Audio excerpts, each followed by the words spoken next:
Well, this is the Tonka truck that I was talking about, and I think from the look of it, with those tires, solid black wall tires, I think that's probably 1950s.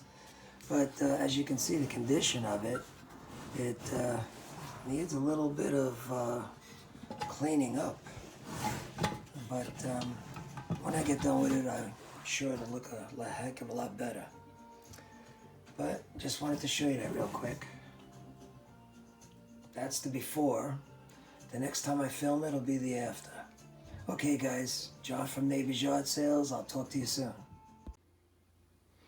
Hey everyone, this is John from Neighbor's Yard Sales on eBay. This video is to show the after.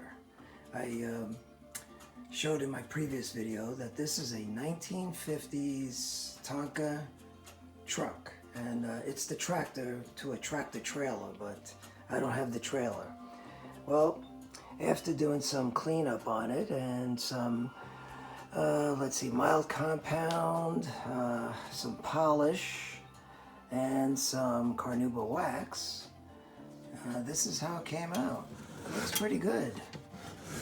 If you saw the last video, I think it's a big improvement. Yeah. That's it. Looks pretty good. It's going to go for sale on Neighbor's Yard Sales on eBay. Neighbor's Yard Sales on eBay. Alright, thanks folks. Thanks for watching. See you on the next video.